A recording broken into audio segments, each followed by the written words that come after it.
let me walk you through something that should terrify anyone paying attention to the American economy. We're looking at what might be the most distorted economic picture in modern history, and it's not because of conspiracy or malice. It's because three separate crises are compounding on each other to create numbers that bear almost no relationship to economic reality. Start with this.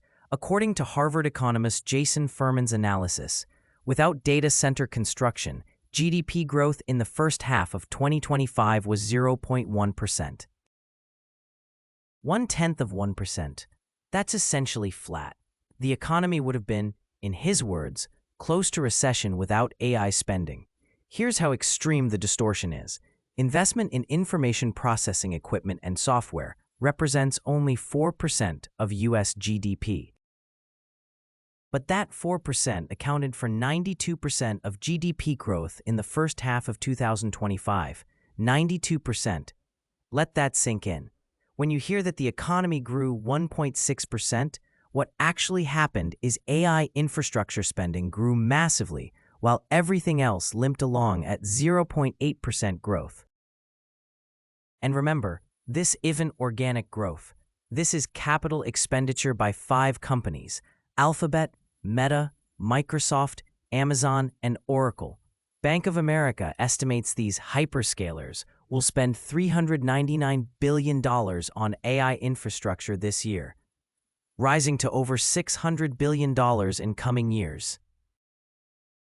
Deutsche Bank calculates they'll spend a cumulative $4 trillion through 2030, more than the inflation-adjusted cost of the Apollo Moon program, but with, in Deutsche Bank's words, no guaranteed return. This would be concerning enough on its own. But here's where it gets worse. Much of this spending is financed by debt. Oracle's debt recently sailed past $100 billion. Companies like CoreWeave, which lease data centers and rent servers, have borrowed heavily using GPU-backed loans, special-purpose vehicles, and other financial engineering tools that should sound familiar to anyone who remembers 2008.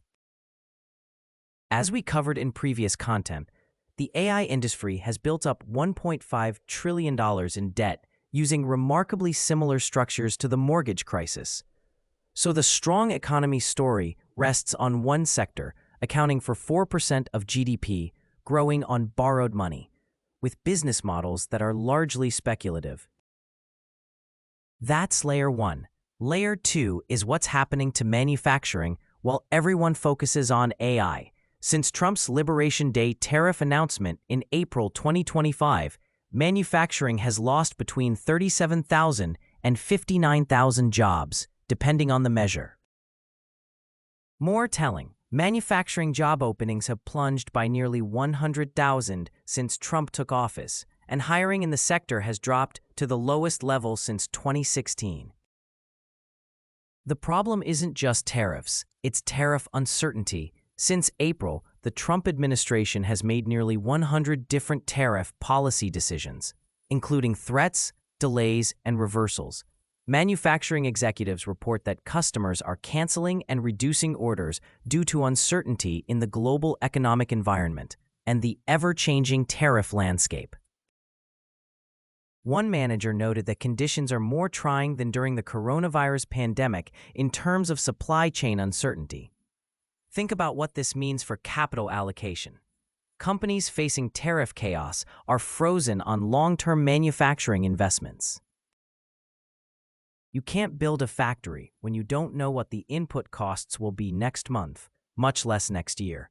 Meanwhile, AI infrastructure spending remains one of the few safe bets for capital deployment. It's not dependent on physical supply chains or tariff structures. This creates an economic bifurcation. Research suggests a prolonged period of economic uncertainty could result in more than a 13% decrease in manufacturing investment per year, totaling more than $490 billion by 2029. That capital has to go somewhere. Much of it flows into the AI-driven tech sector, further concentrating the market. And there's another twist. Even if Trump loses the Supreme Court case challenging his tariff authority, the administration has indicated they would recreate the exact tariff structure using different legal authorities. So companies would get refunds on an estimated $750 billion to $1 trillion in collected tariffs, then face the same tariffs reimposed under a different statute. The uncertainty is guaranteed. Now, Layer 3. The jobs numbers themselves are systematically overstated, and we know this because we can see the revisions. For 3 years running, the Bureau of Labor Statistics has overestimated job creation and had to revise it down. The preliminary benchmark revision for 2025 shows 911,000 fewer jobs than initially reported between April 2024 and March 2025. That's on top of negative revisions of 266,000 in 2023 and 818,000 in 2024. The problem is the birth-death model, the statistical process BLS uses to estimate jobs lost and gained from businesses opening and closing. The model assumes that on average, jobs created from business births will roughly equal jobs lost from business deaths.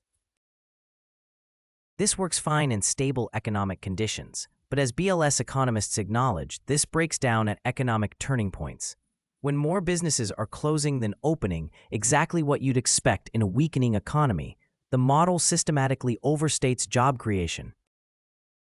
Making the problem worse, the establishment survey's overall response rate has fallen from 59% in 2019 to 43% in the 12 months through March 2025.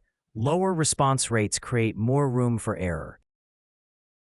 And there's evidence that the post-pandemic surge in business formations may be populated by smaller, more marginal firms that are more likely to die after formation, causing the birth-death model to overestimate the jobs they create.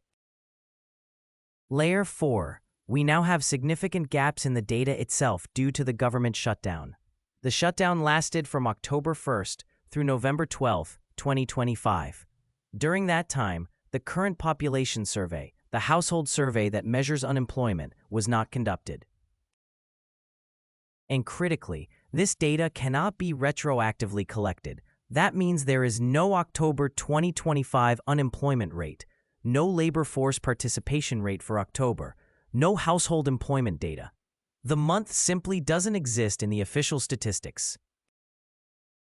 We got establishment survey data for October released late, but BLS acknowledges it is not possible to precisely quantify the total impact of the shutdown on payroll employment estimates. This happened at the worst possible time. BLS entered the shutdown having already lost almost 25% of its staff since February, with 1/3 of leadership positions vacant. So the agency trying to measure a potentially weakening economy is doing so with severely diminished capacity and a critical month of missing data. Here's what all of this adds up to. You're trying to understand the economy at a potential turning point with GDP numbers inflated by one highly leveraged sector, job growth that's been systematically overstated for 3 years, and incomplete data with a missing month, right when you most need visibility. The headline numbers say strong economy. The underlying reality is growth concentrated in AI companies built on $1.5 trillion in debt, manufacturing in contraction due to policy chaos, jobs numbers that keep getting revised down by hundreds of thousands, and permanent holes in our economic data. A divergence isn't just a K-shaped recovery. It's an economy where the up part of the K is structurally fragile, and we can't even reliably measure how bad the down part actually is. That should concern everyone, regardless of their politics. Because you can't fix problems you can't accurately measure. I'm Machine Pun Kelly, and thanks for watching.